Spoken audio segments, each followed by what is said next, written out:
بسم اللہ الرحمن الرحیم۔ علامہ ابن قیم رحمۃ اللہ علیہ نے فرمایا کہ اگر کوئی شخص یہ چاہے کہ اپنی قبر کے بارے میں اس کو اندازہ کوئی آئیڈیا ہو جائے کہ میری قبر کشادہ ہوگی یا تنگ ہوگی،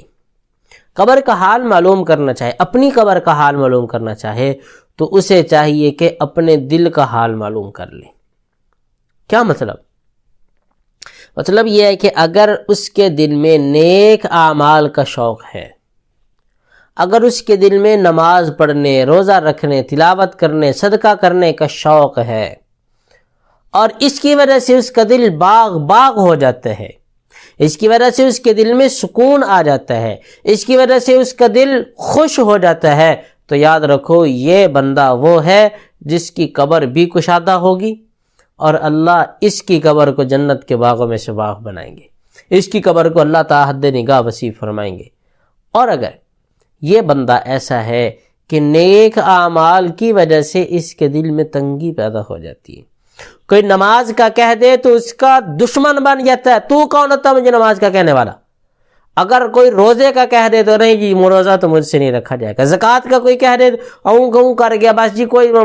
اس دفعہ ہماری زکوٰۃ بنی نہیں جی، یہ نہیں ہوتا وہ نہیں ہوتا۔ قربانی کا کوئی کہہ دے اور جی مالی حالات میرے ماڑے ہیں آج کل اس لیے میں قربانی نہیں، تو یہ اللہ کو تو معلوم ہے نا کہ تم مالی حالت میں کس کیٹیگری میں ہو، اللہ کو تو معلوم ہے کہ تم روزہ رکھ سکتے ہو یا جان بوجھ کر پیچھے ہٹ رہے ہو، اللہ کو تو معلوم ہے، اللہ ایک ایک لمحے کو جار رہے ہیں۔ میں ایک دوست مثال دیتا ہوں کہ آج کل یہ عجیب موبائل آ گئے، یہاں سے بیٹھ کر آپ 1-2 ایکڑ دور بندے بیٹھا ہوا ہے، 1 کلومیٹر 2 کلومیٹر دور بندہ بیٹھا ہوا ہے، تو اس موبائل کے کیمرے کو آپ زوم کر کے اس کی جیب میں جو کھڑی پینسل ہے آپ اس کو بھی دیکھ سکتے ہیں۔ ایک دوست نے ویڈیو دکھائی کہ اتنی دور پرندہ بیٹھا ہے، تو موبائل زوم کر کے اس نے اس پرندے کی یوں سیم شکل بالکل صاف شفاف تھی جیسے یہ پرندہ میرے سامنے بیٹھا ہو۔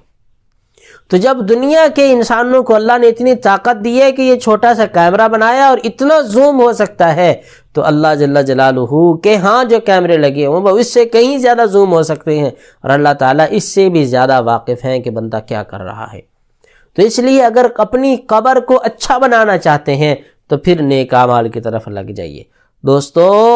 یہ دنیا کسی کے ساتھ بھی وفا نہیں کرتی،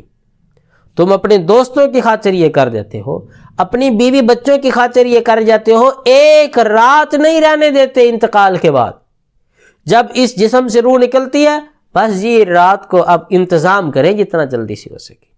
دوست اگر تیرے آئیں گے نا دور سے تو آتے ہوئے واپسی کی گاڑی کا ٹکٹ لے کر آئیں گے، یہ کہیں گے کہ ہائے افسوس یہ کیا کر دیا اس نے اور یہ پریشان کر دیا اس نے، اس وقت پہ اس کا انتقال ہو گیا، یہ ہو گیا فلاں ہو گیا، باتیں مختلف کریں گے۔ چند دنوں کچھ دوست ہوں گے مخلص جو آنسو بھی بہائیں گے،